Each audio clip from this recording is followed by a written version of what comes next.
Hello, नमस्कार। मैं हिम्मत सेठ। आ, साथियों में फिर आपके साथ बात करेंगे आज। आ, आज बात करेंगे विदेश की। विदेश में जो भारत का प्रधानमंत्री का पोलैंड दौरा है, उसकी यूक्रेन दौरे की, और यूक्रेन रूस युद्ध की। इधर हमास और हिजबुल्ला और इसराइल और ईरान और हूती, इन सब के जो आपस में युद्ध में गुत्थम गुत्था है, अमेरिका सहित सारे देशों की बात करेंगे। तो सबसे पहले बात, प्रधानमंत्री यहाँ से पोलैंड रवाना हुए। पोलैंड पहुँचने के बाद वो वारसा में रुके। वहाँ पे लोगों से, इंडिया मूल के लोगों से भी बात की और दूसरे लोगों से भी बात की, और फिर वो वहाँ से ट्रेन से यूक्रेन चले गए। यूक्रेन में ट्रेन में इसलिए गए कि वहाँ युद्ध की में हवाई सफ़र सुरक्षित नहीं है, इसलिए उनको ट्रेन से जाना पड़ा, और 9 घंटे जाने में लगे, 9 घंटे आने में। तो लेकिन वो यूक्रेन के साथ सॉलिडरिटी दिखाना चाहते थे, इसलिए वहाँ गए। और 1991 के बाद 1991 जब से यूक्रेन आज़ाद हुआ, रूस के से अलग हुआ, रूस से आज़ाद हुआ, तब से अभी तक कोई प्रधानमंत्री भारत का यूक्रेन नहीं गया था। ये पहले प्रधानमंत्री हैं नरेंद्र मोदी जो यूक्रेन गए और यूक्रेन के नेताओं से वहाँ जाकर बातचीत की। यूक्रेन में जेलेंस्की से बात की, और जेलेंस्की को कहा कि हम तुम्हारे हर कठिन समय में हम आपके साथ खड़े हैं, और लेकिन युद्ध से कोई समस्या हल नहीं होती है और शांति की तरफ लौटना चाहिए। 4 समझौते भी किए युद्ध यूक्रेन के साथ। उसमें एग्रीकल्चर और खाद्य उद्योग के संबंध में थे, मेडिकल प्रोडक्ट्स, रेगुलेशन, और बेहद अंतर असरदार सामुदायिक सहायता परियोजना और संस्कृति के क्षेत्र में भी समझौता हुआ। तो 1900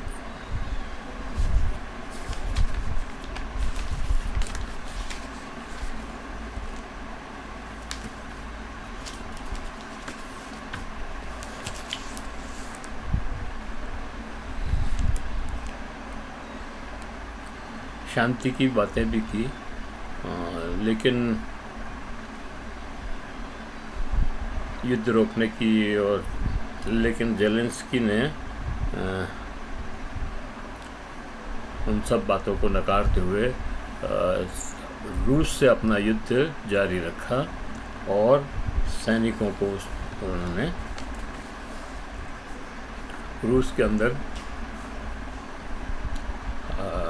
और हमले किए, और कई गांवों को कब्जे कर लिया। रूस की सेना में घुस गए, और उन्होंने जो है वहाँ पर पूरा कब्जा कर लिया है। ये अमेरिका ने जब से F-16 उनको दिए हैं, तब से यूक्रेन जो है फॉर्म में आ गया है, और उसने दिखा दिया कि मैं रूस को भी पछाड़ सकता हूँ। लेकिन रूस ने अंदर घुसी हुई सेना को रोक दिया, उसका चारों तरफ से घेर लिया है उसको। और उसके अलावा एक बारूद से भरी हुई ट्रेन जा रही थी यूक्रेन की और नाटो देशों की मिला करके, उसको उसने उड़ा दिया, नेस्तनाबूद कर दिया, बिल्कुल खाक में मिला दिया। तो उसने दिखा, और नाटो देशों का बहुत नुकसान हुआ इससे। तो रूस ने दिखा दिया कि मैं अभी तक पूरी ताकत में हूँ। और इधर उसने कीव से लेकर रूस की सेना तक, ये खार्किव से रूस की सेना तक के इस एरिया को पूरी ज़मीन को अपने कब्जा लिया है। और डोनास का वो तो खैर उन्होंने पहले से ही कर ही रखा था, और कीव पे भी वो लगातार हमले कर रहा है।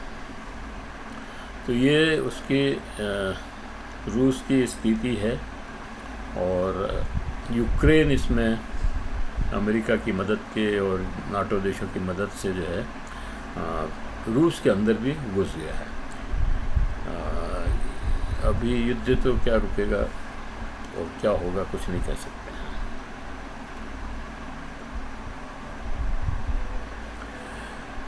इधर ईरान और इजराइल के युद्ध में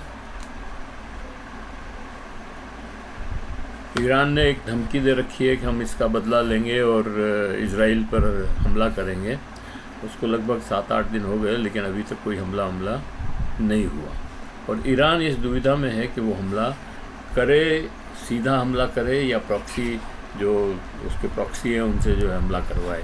तो उसी उधेड़बुन में है, क्योंकि वो उसको मालूम है कि अगर उसने हमला किया तो अमेरिका और इजराइल दोनों मिल कर के मेरा जो है बहुत ज़्यादा नुकसान कर देंगे। इसलिए वो थोड़ा सा कॉन्शियस होकर के इस सारे युद्ध को लड़ रहा है। लेकिन वो लगातार ये बात कह रहा है कि हम बदला तो लेंगे। तो उससे जो स्थिति है वो भयंकर बनती जा रही है, और लोगों में डर भी है।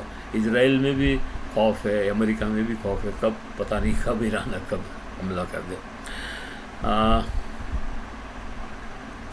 अमेरिका भी काफ़ी, उसने भी अपने कई युद्धपोत जो है समुद्र में, इधर लाल सागर में और यहाँ ले आया है, मतलब इजराइल के पास में, ईरान के पास में और इजराइल के पास में ले आया है वो, और पूरी तरह से अलर्ट है।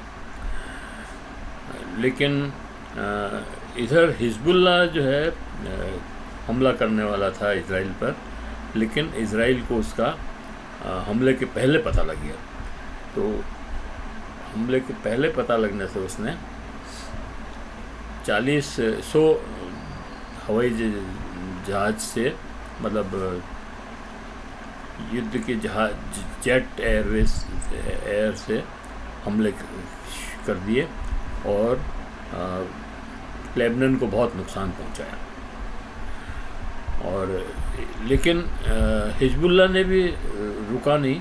हिजबुल्लाह ने 325 रॉकेट जो है से दागे और इजराइल पर ज़ोरदार हमला किया। और यहाँ तक कि इजराइल के अंदर, मतलब टेल अवीव में भी उसकी जो राजधानी है वहाँ पे भी ज़ोरदार हमला किया। और इतना ही नहीं, उसने मोसाद के हेडक्वार्टर पर भी हमला किया। मोसाद वो संस्था है जो खुफिया काम करती है, खुफिया एजेंसी है इजराइल की, और सब बहुत ज़बरदस्त खुफिया एजेंसी है। सारी डेटा और सारी इंफॉर्मेशन कलेक्ट करके, और ये जो हमास के जो नेता को इन्होंने ईरान में मारा, वो उसी की सूचना पर मारा था। हिजबुल्लाह के उसको मारा था, वो भी उसी की सूचना पर मारा था। लेकिन उसको भी जो है उसने मतलब दहला दिया रॉकेट हमलों से। और टेल अवीव के लोग तो बहुत सारे नागरिक जो है वहाँ से छोड़ के भाग रहे हैं और बहुत भयभीत हैं। मतलब नेतन्याहू खुद सकते में है कि भाई ये क्या हो गया। मतलब नेतन्याहू वहाँ के प्रधानमंत्री हैं और कहते हैं कि हिजबुल्लाह के पास 5000 रॉकेट हैं और वो 5000 रॉकेट से हमला करने वाला है इसके ऊपर, इजराइल पर। इजराइल को पूरी तरह नेस्तनाबूद कर देंगे, ये उनका कहना है। अच्छा, तेल अवीव में हमास वालों ने भी हमला किया। हमास के लड़ाकों ने भी तेल अवीव में और दूसरी जगह इजराइल में हमला किया। और ख़ास बात यह है कि इजराइल का जो आयरन डोम है, जो उसका सुरक्षा कवच बहुत बहुत शक्तिशाली सुरक्षा कवच माना जाता था, जिसको कि इसको तो कोई भेद ही नहीं सकता, उसको तक इन्होंने, वो भी फेल हो गया और हिजबुल्लाह के हमले कर रोकने में। और वो उन्होंने मतलब मोसाद पर हमला कर दिया, तो मतलब और कुछ क्या बचा। तो ये उसका। इधर ईरान जो है अभी भी ये धमकी तो दे ही रहा है कि हमें बदला लेंगे हम। अमेरिका ने भी अपने युद्धपोत छोड़े हैं, हूती ने भी कई मिसाइलें दागी है, जिससे अमेरिका के जो जहाज़ हैं, युद्धपोत जो रेड सागर में और उधर पड़े हुए हैं, ब्लैक सागर में, रेड सागर में, जहाँ पे भी, तो वहाँ पे उनको नुकसान पहुँचाया। तो ये सारी बातें हैं। और प्रधानमंत्री जब पोलैंड से वापस आ रहे थे, यूक्रेन से पोलैंड होकर के, तो 46 मिनट पाकिस्तान में के एयर स्पेस में रहे, हवा में। मतलब उनका हवाई जहाज़ जो है पाकिस्तान को क्रॉस करके आया।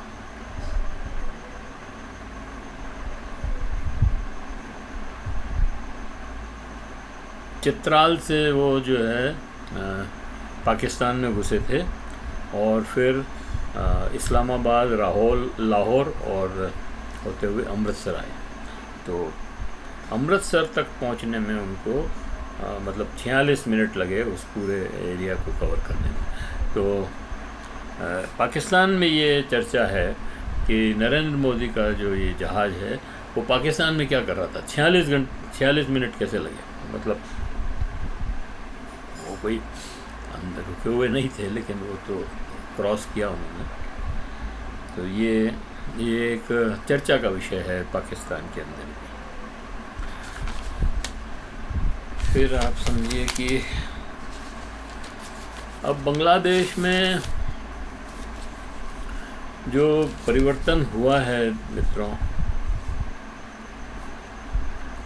शेख हसीना ने ये तो कह ही दिया कि मैं वापस बांग्लादेश जाऊंगी और मेरी राजनीति अभी ख़त्म नहीं हुई है। लेकिन इसी बीच बांग्लादेश में बहुत ज़बरदस्त बाढ़ आई है, पानी बरसा है वहाँ पे। मतलब चीन के नदियों से उधर से बहुत ज़्यादा पानी आया और बहुत भयंकर बाढ़ आई, और उससे वहाँ पर खाने पीने की चीज़ों का अभाव हो गया।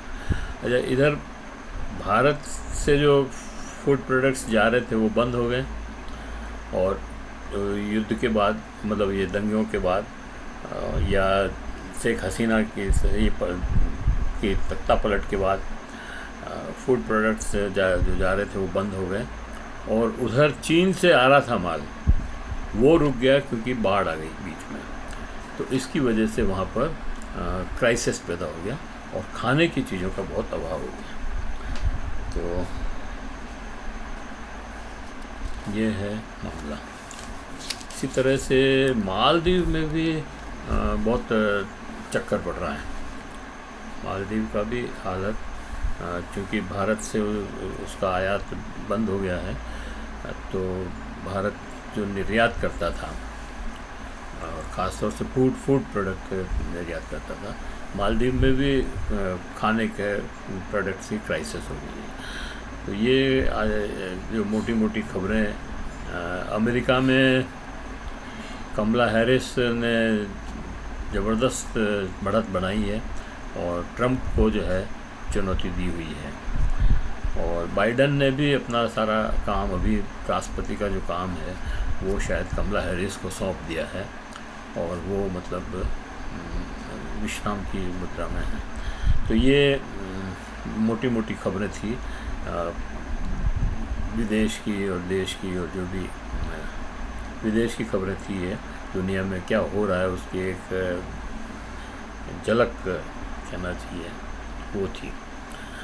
ये वीडियो यहीं समाप्त करते हैं, और आशा करते हैं कि आपको ये वीडियो पसंद आया होगा। पसंद आया हो तो आप इसको लाइक करें, सब्सक्राइब करें, लाइक करें, शेयर करें और कमेंट बॉक्स में जाएं, कमेंट लिखें, सुझाव दें। और अगर आपने इस चैनल को सब्सक्राइब न किया है तो हमारे इस चैनल को सब्सक्राइब कर दें। सब्सक्राइब करना बिल्कुल फ्री है, कोई पैसे नहीं लगते और फ़ायदा ये है कि हमारा जो ही कोई नया वीडियो बनता है वो आपके पास उसका नोटिफिकेशन हो जाता है, तो आप सबसे पहले देख सकते हैं। धन्यवाद। जय भारत।